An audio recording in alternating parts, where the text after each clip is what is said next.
If I were to ask you what's the most important thing in a street fight, a lot of people will say, oh, you got to be conditioned. A lot of martial arts training, a lot of gym training and all that kind of thing. And while those are all really good answers, the answer that I seldom or hardly ever get is distance. Learning to control the distance. It's imperative to street fight, because the more you control the distance, the more you control the processing gap that will allow you time to react. And what I mean by that is, here we are in a close quarter combat situation, okay? We're approximately, let's say, 18 inches. We're in the intimate space. Anyone that's in my intimate space is going to get kissed, hugged, or knocked the fuck out. Plain and simple. If you have entered my intimate space with intentions to hurt me, I'm going to hurt you back. It's as simple as that, alright? In this situation here, I have use of my elbow, I have use of my knee, and I can headbutt, alright? If I just take a step back, I can no longer headbutt, knee, or elbow. I have to throw a kick, okay? The weapon that I'm using, okay, changes because of the distance.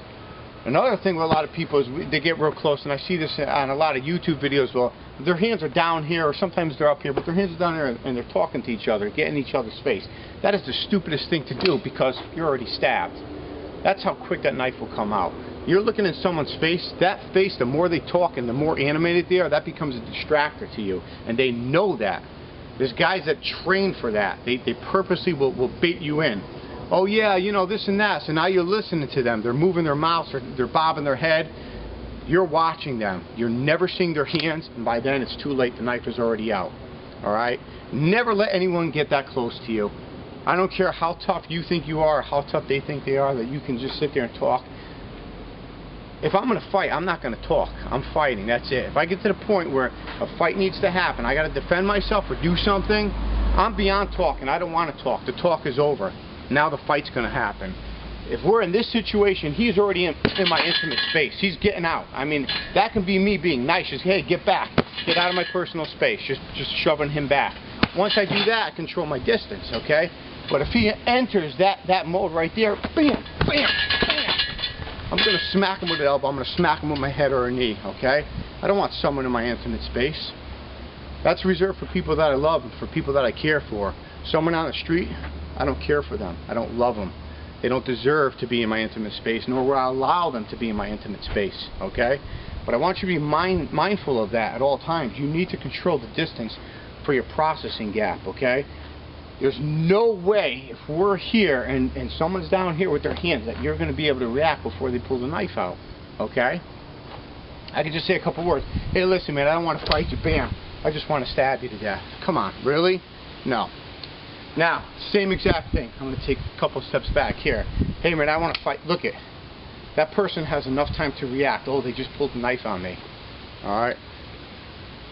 If I can come up to them and I could headbutt them and knee them and elbow them, they can do that right back to me very easily. Alright? There's nothing it's basically who makes the first move. We're here, this person's talking, bam. I'll just smash their nose in right there. It's simple. It's very simple. Just put your head forward, hit the nose, guess what happens? The nose is going to break, it's going to tear, it's going to bleed. If not, the eyes are going to at least swell and water up, and then you already have an advantage over the fight. Don't let no one get that close to you, okay? The other thing is, I just showed you the knife. It's very easy to get stabbed, and mostly everybody has a knife on them somewhere, in their pocket, in the back of the pocket, down their ankle. Everyone carries a knife, at least, and if not, they have a gun too, okay? Personally, I always have a knife on me just in case, and I'm not saying it's always for self-defense. Sometimes I just need to cut a wire or something like that, or a project, and I have that. But the mindset that I want you to implement and have as well during a street fight, which is imperative, and it's part of my warrior spirit and part of how I think in a street fight. I see that person. There's two things. There's fear and there's pain. The fear and the pain don't bother me, okay? I know there's a potential for me to get hurt, and there's a potential for them to hurt me, okay? That's inevitable. That's in every single street fight. It doesn't matter who you're fighting. Get rid of fear, get rid of pain. What I look at is this the person that thinks that they're going to stop me from tucking my child in at the end of the night, from kissing my daughter, from hugging my daughter and telling her that I love her? Is this the person? This person is going to do that? No.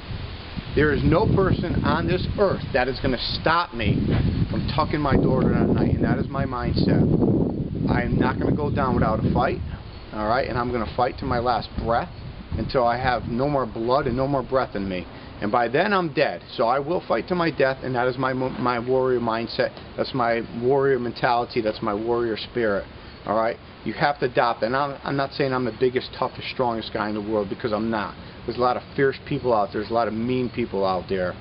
But I will do whatever I got to do in a street fight to survive it. And if it means eating the human flesh off of somebody to get out of that situation, so be it. I'm going to do whatever I have to do to survive the situation. I refuse to lose. That is a warrior mentality. That's the mentality that I suggest you have during a fight. And the person I'm talking here, hopefully, is a good person. It's not some scum on the street, okay, that is going to use a video like this for their advantage. But they do. You got to remember, the bad guys are watching these videos.